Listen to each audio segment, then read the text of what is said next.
Good evening, and welcome to another episode of Tales from the Darkness. Gather round and try to stay in the light. Some of the others from the dark aren't quite as civil as I am, and I hate cleaning up that mess.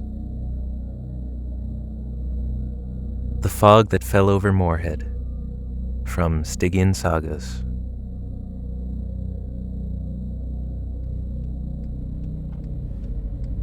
Fog wreathed the mountains, thick as smoke, backlit by the crimson orange of dusk.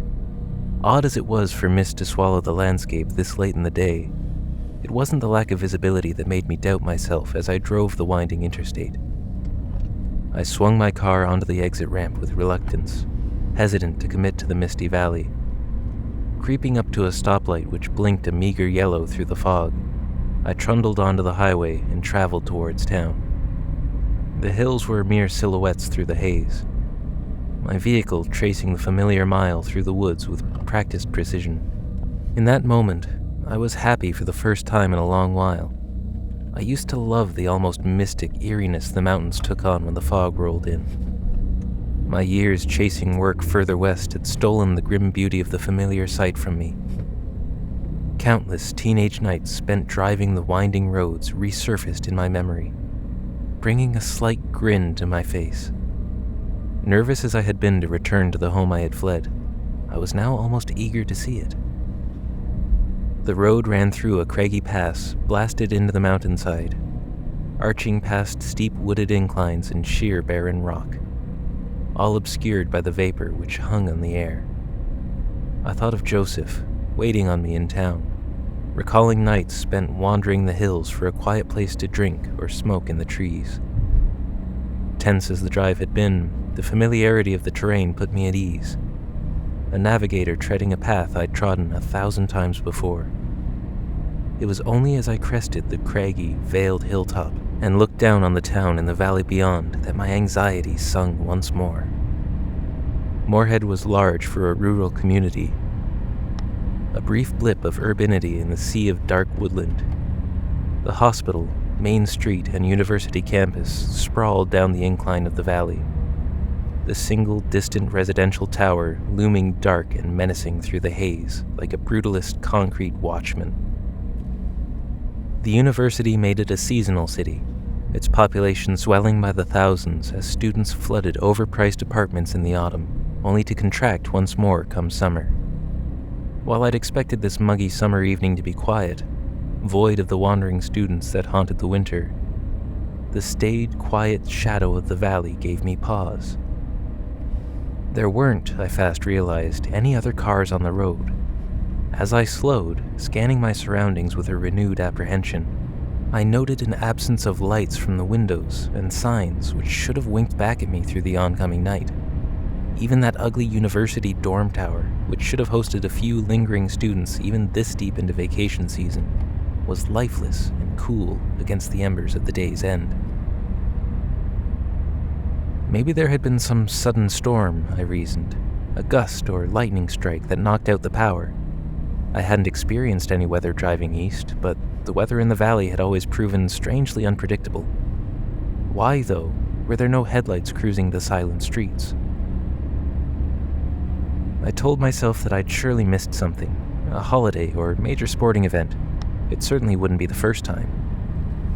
Perhaps what few cars there were had simply been swallowed up by the fog, masked from my nervous gaze. Still, the totally vacant valley paired with the absence of light was eerie. When I hit the first intersection and realized the traffic lights were dead, the uncanny stillness grew too great for me to tolerate, and I turned off the road into the misty lot of a gas station. There were several cars alongside me in the lot, but they all seemed old and weathered. The station was dark, and no movement caught my eye through the grungy windows. As I took up my phone from the empty passenger seat, I noted how cruel the past few years must have been to Morehead.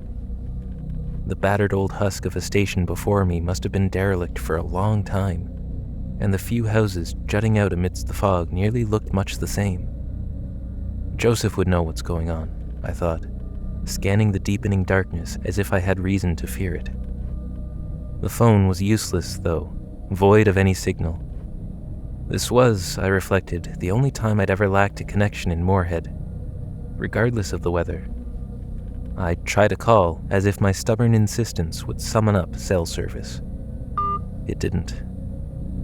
I scanned the parking lot again, finding nothing but still cars and empty pavement beyond my clouded windows.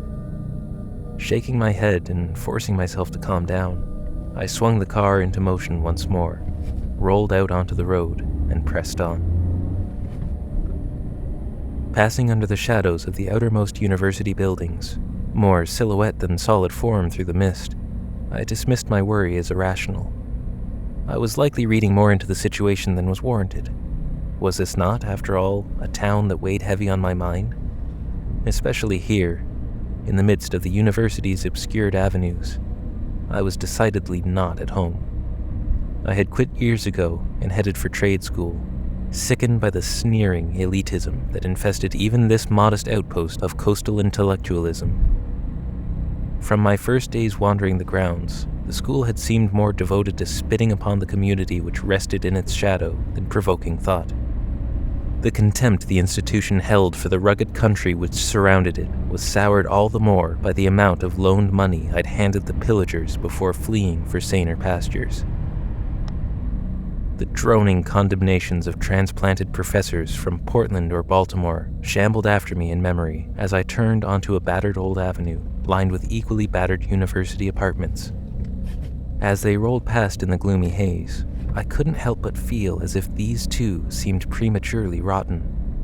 Broken windows and stained siding marked every structure, and with my heart quickening in my chest, I realized that not one light shone from within. It was only when I swung into the aged pothole-ridden lot of some overpriced duplexes just off campus that a flickering bulb at last reached the fog. It was, I fast realized, over Joseph's own porch. My car ground to a stop, but every hair on my body stood on end. I strongly considered wheeling out of the lot and speeding right back the way I'd come, blowing past campus and right out of Morehead. Though I had no reason to feel directly threatened, I felt more and more as if I had stumbled upon some empty film set in the mountains, a moldering Potemkin village I was not meant to explore.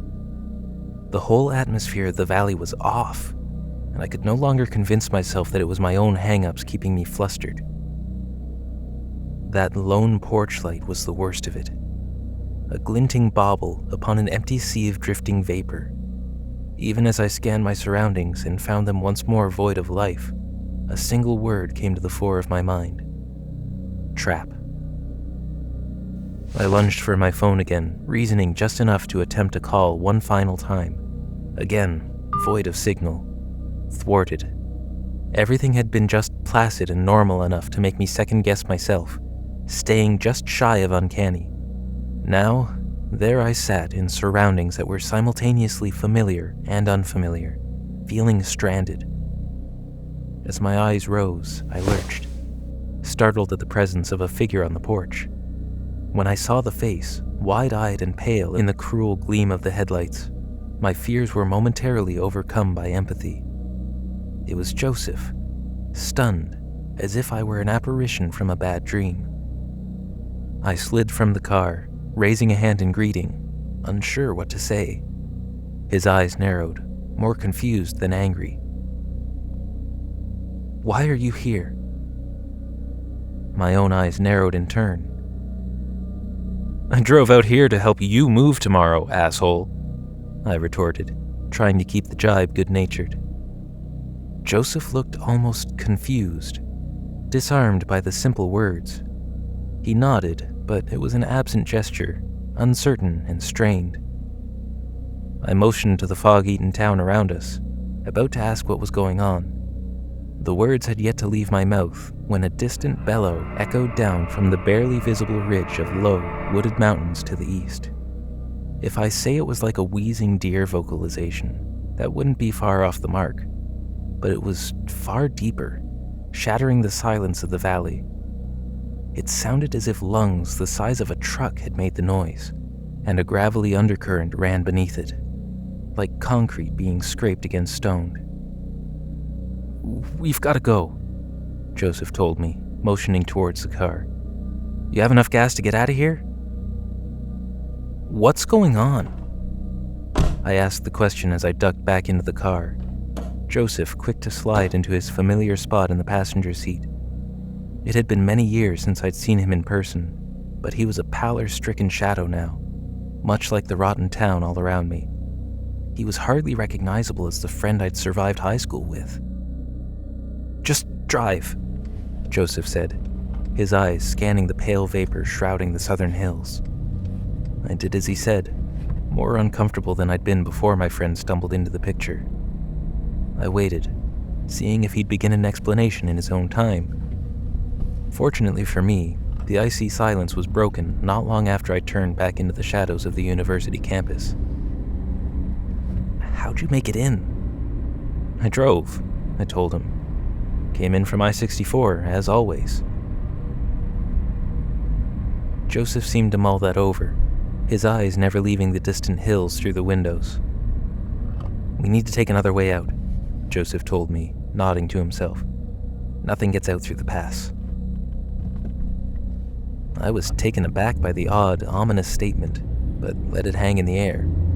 I couldn't think of a protest that didn't sound petulant and panicky.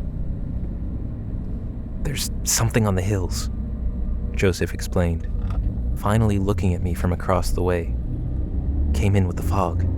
Comes down into the valley at night. I'm surprised it let you slip past." I shook my head, protesting. "Comes down at night? How long has this been going on?" Somehow, our surreal surroundings made Joseph's vague suggestion of something on the hills the least befuddling part of his explanation. I was more concerned with the vacant, shell-shocked look he sported. The town around us looked like decades had passed in hushed neglect, the buildings rotting like oceanfront shanties harassed by the salty wind, and Joseph was no different, drawn and haggard.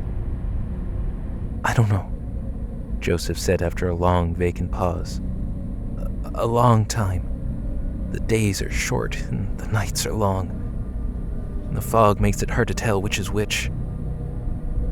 "I talked with you just this afternoon," I protested. "Just 4 hours back." Joseph looked confused, pensive, as if attempting to recover memories from remotest childhood. He didn't answer, but I didn't press him. None of this made sense. It wouldn't make matters any better if I tried to force Joseph to make sense of them. Instead, I tried to distract the both of us with the task at hand. "Which direction?" Joseph took a moment to consider my question, looking every which way at the intersection we'd come to. Night had settled in now, and the world outside was more vague and foreboding. He nodded south, and I took the turn, silently happy we'd avoided the claustrophobic, winding road that led east through the mountains towards Olive Hill, and that strange, rumbling sound. I focused on the road, clarifying. "Out past Clearfield, then?" "Yeah," Joseph said. "It's been quiet out this way." The road we took led out through Daniel Boone National Forest. It was a dark road, with only sparse settlements scattered along its length, but it was well maintained. There were broad sweeps of cleared vegetation to the sides of the highway, and you could easily chew through the miles at a fast pace.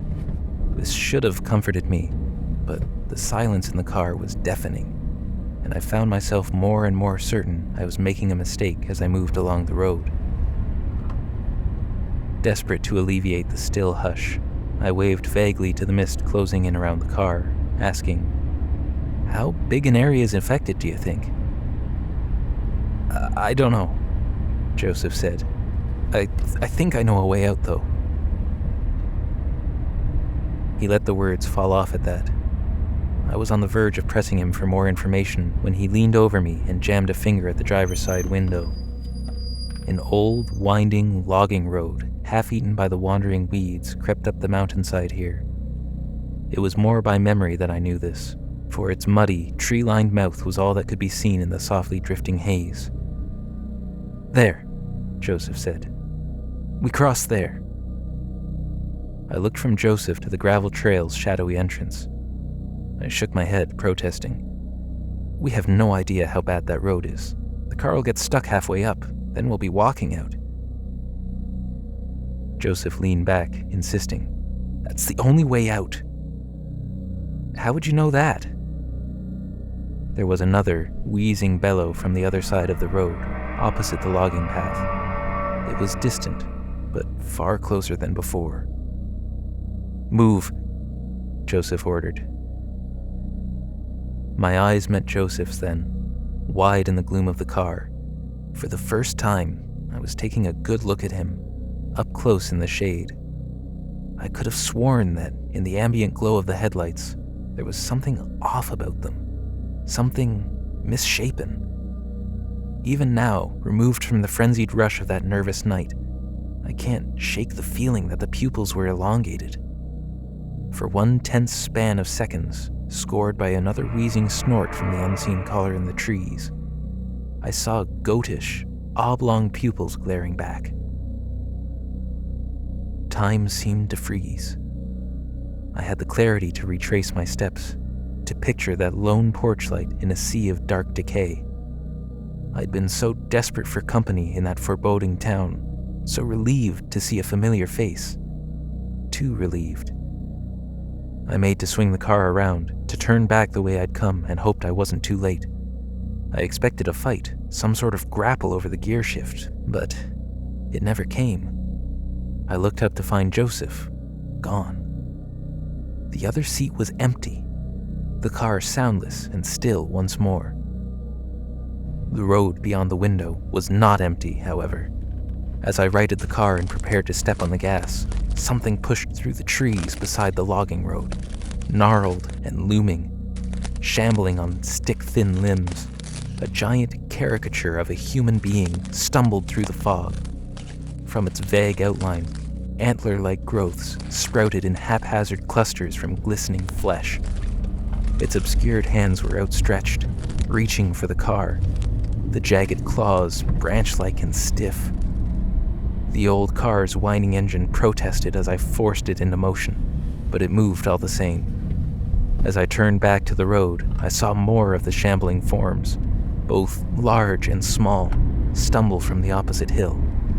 My darting eyes catching movement in the rearview mirror, I took in dozens of them in the mist, each awkward movement a jerking struggle. There was a loud scraping, as of branches across a car roof. As I picked up speed, something clattered against the rear bumper of the car. Then, as quickly as they had come, the shapes were lost in the nocturnal haze behind me, and I was left alone with my racing, tortured thoughts on the road. Morehead was alive with twisted life when I reached it. Those awful, wheezing calls echoed through the empty streets. Spindly figures darted along alleys and across rooftops. I kept my eyes forward, heart thumping, moving as fast as I dared in the tired old vehicle, retracing my steps towards the interstate. As I climbed the hill towards the valley's edge, a keening snort like wind through a tunnel ripped across the small city. I threw a foolish, desperate final look at the mirror. Atop the southern slopes, there was a monolith against the horizon, an impossibly towering tree amongst the forest. That's what I would have taken it to be on a sane night, anyway. The spiny, ragged form raised a gigantic, spindly limb and waved. The fog broke upon the ridges as I passed out of the valley. The lights along the interstate came into view, and for a long moment, I questioned my sanity. A truck rumbled across the overpass, though, and in a rush of exhausted fervor, I sped onto the I-64 and rocketed west, far away from the brooding hills in my back. Some 10 miles out from Morehead, I heard a rumbling in the passenger seat. A text from Joseph, a glance told me. I waited until I reached Lexington, nearly an hour later, before picking up the phone. The messages were entirely mundane. Joseph asked whether I'd be on time, and said he'd keep food in the fridge in case I came in late. Sitting in a well-lit lot on the outskirts of Lexington, I tried to convince myself I'd had some vivid, sleep-deprived half-dream in the hills. I tried to believe that my stress had gotten the better of me. I even succeeded, for a time. Still, I could not convince myself to return to Morehead.